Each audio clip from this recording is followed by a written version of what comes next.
Music fills the streets of Latin America, day in and day out. They're always bustling with people. It's the tapestry of life here. It's hard to believe that they're totally under the control of crime gangs, though. But be under no doubt, they are.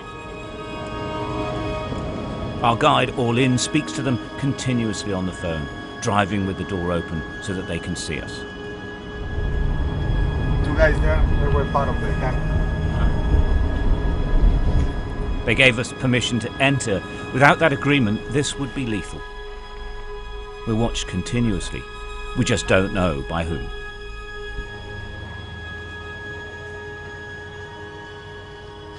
People scratch out a living to survive here.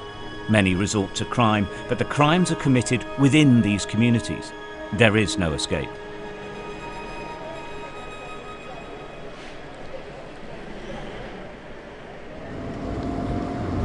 We're in the northern triangle of Central America. It's 3 countries make it up: Guatemala, El Salvador, and here in Honduras. The countries are well known for their incredibly violent crime gangs, but they're also well known for the killing of women, femicide. It's absolutely endemic. We've come out here to find out why.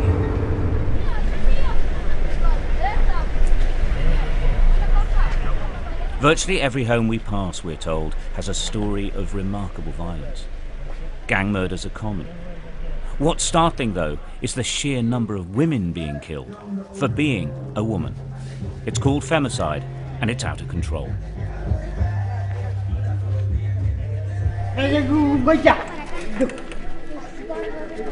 We were taken through a house of corrugated sheets and wood, heading to meet the surviving victims of this femicide epidemic.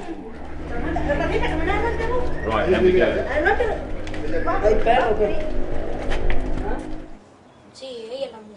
They're pretty much on their own. Yurette, Rosalinda and Isaac's mother was murdered by their stepfather. Their uncle took them in and he was murdered.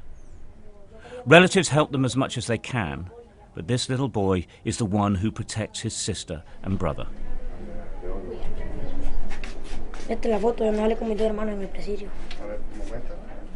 All they have is this photograph of their mother. It keeps them going.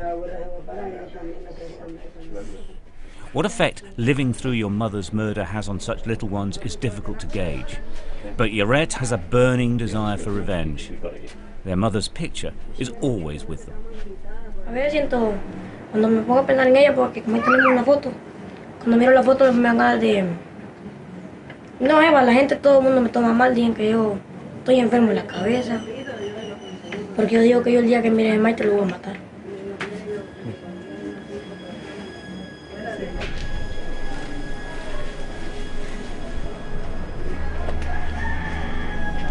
The femicide problem, combined with the random murder of the women's children, is partly to do with the crime gangs and poverty.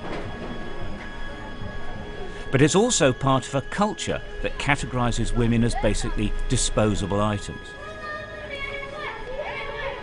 Rich or poor, it makes no difference. Women are not even second-class citizens. Liliane was beaten to a pulp by her partner. The police wanted money to help, and they wanted her sister for sex. Now she says she is tough and a survivor. No more tears. I asked her to tell us what it's like being a woman in Honduras. Ser en Honduras, uno recuerdo mi niñez, vengo de una gente muy humilde, de un pueblo donde mi mamá vivió violencia. Y antes las mujeres estaban más calladas porque yo miraba que mi mamá vivía violencia. Entonces como que yo caí en ese ciclo. Las mujeres que andamos en la lucha, yo sé que en este país corremos riesgo, pero cuando nos metemos en estas luchas estamos dispuestas a darlo todo.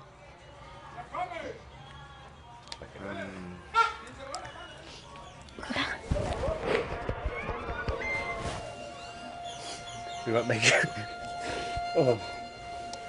Thank you.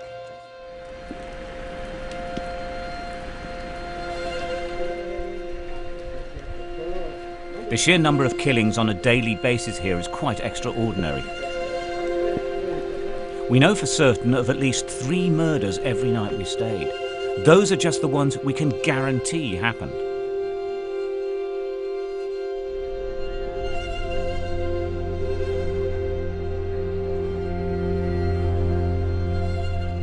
Navigating through the ganglands is crazy dangerous, not least because the boundaries aren't even a street apart. This is MS-13 territory.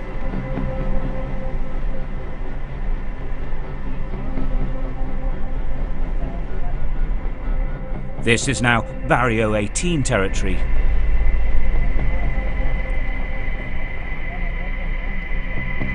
And now this is the territory of the Avocado Gang. Silly name, but the Avocados killed 11 last week.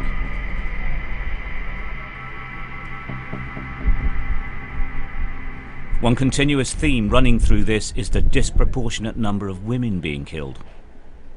Amongst the 4 killed here was a 17-year-old girl and a member of the Barrio 18 gang. The gangs use women as part of their extortion racket because they're less likely to be stopped by the police.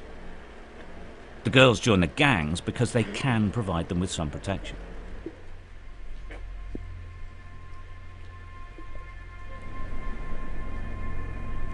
This woman was in charge of extortion. Her gang has allowed her to retire to look after her mother. We can't identify her. Even speaking to us carries a death sentence. She spoke because she wants people to know what is happening here.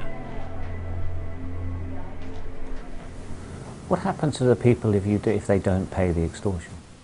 We give them a time frame to pay, then a warning, and if they don't pay, then the members will kill them.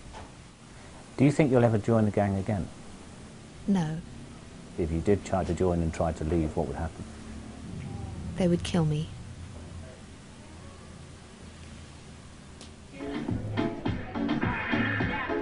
Poverty and crime are a lethal mix for women in the Northern Triangle. But the culture of society here, and even the law, aren't awfully helpful either. Dressed in yellow prison shirts, we could just make out one of the female labour workers on a penitentiary farm in El Salvador. Their sentences are long, often 30 years. They grow vegetables and, watched by armed guards, sell them outside the prison. Their crime? They had a miscarriage.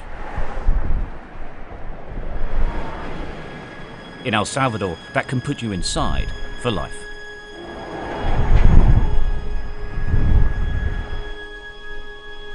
In an anonymous private house owned by a charity, they meet as part of a self-help group. Y vamos a iniciar el grupo. Solo son como 2 años. El primer paso era el tema de la acta de constitución, que ya está elaborado. They campaign for their friends in prison to be released.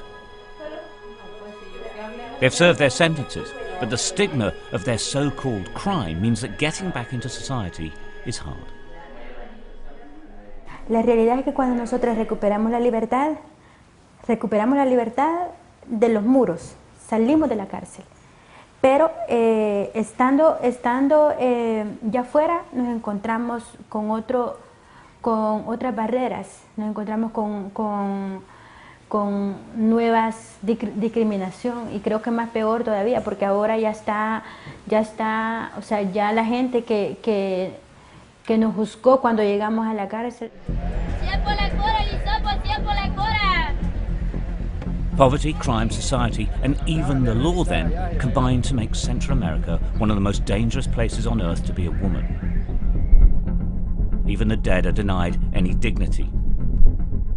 Scared of gang retribution, even their families don't report them missing.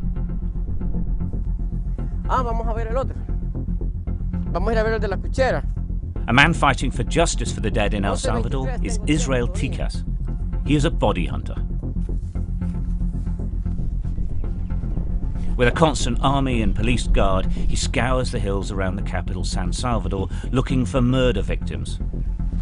So far, he has recovered over 750 killed by the crime gangs that terrorize the so-called Northern Triangle of Central America. In recent years, 70% of them are women. This is the killing field of the MS-13 gang. 31 people have been executed here. He has found 21. Their murders were all brutal. Aquí encontramos el cuerpo de una mujer. Acá. One body of the woman. Here. And the woman, how was she killed? She have a cut. Mm-hmm. Could the head. It could the farm. All body is cut. So the whole body was cut to Yes, pieces? yes. And when she came here, she was alive? She died here? Yes, alive. Yeah. It's alive. And here, killer. Here. Yeah. But the witness said that are 15 persons, 15 assassins here, and only one victim, only woman. The gangs want Tikas dead. He knows this. They've tried. But he is a driven man. If me missing my son or my together, I kill him. I dare. No, not is easy. Lost a family.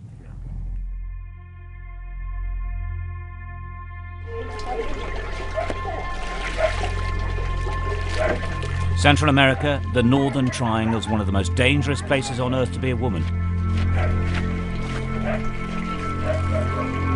These religiously conservative societies offer them little protection and seems utterly resistant to change. If these young girls, already pregnant, can wish for anything for their babies, it's that their fathers protect them, or that they have a boy who at least has a chance.